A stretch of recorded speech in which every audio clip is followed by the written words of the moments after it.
गरुड़ पुराण अध्याय 29। आत्मा का अंतिम निर्णय। मृत्यु का क्षण आ चुका था।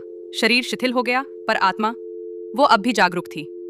एक हल्की सी खिंचाव जैसी अनुभूति हुई और वो निकल पड़ी उस यात्रा पर जिससे कोई लौट कर नहीं आता।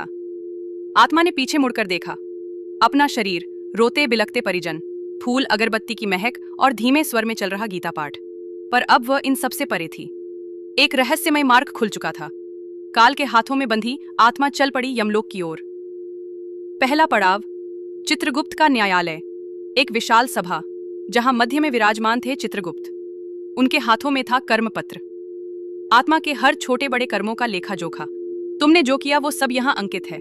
हर झूठ, हर दान, हर छल, हर सेवा, सब कुछ। आत्मा कांप उठी। कई भूले बिसरे कर्म एक एक करके चलचित्र की तरह सामने आने लगे।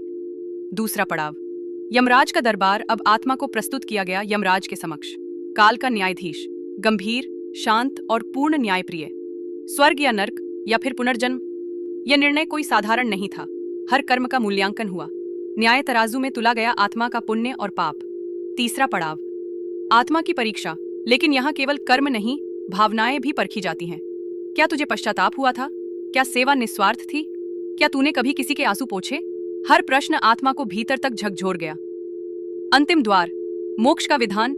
यदि आत्मा संतुलित थी, न अधिक पाप न अधिक पुण्य, और यदि उसमें था वैराग्य, विवेक और भक्ति, तो खुलता है विष्णु लोक का द्वार, जहां भगवान विष्णु स्वयं प्रतीक्षा करते हैं मोक्ष के लिए योग्य आत्मा का स्वागत करने।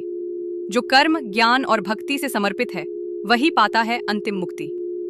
ये विष्णु का संदेश था। ये कोई कल्पना नहीं, आत्मा के अंतिम सफर की सत्य कथा है। हर दृश्य चेतना को स्पर्श करता है, हर संवाद भीतर कुछ तो हिला देता है।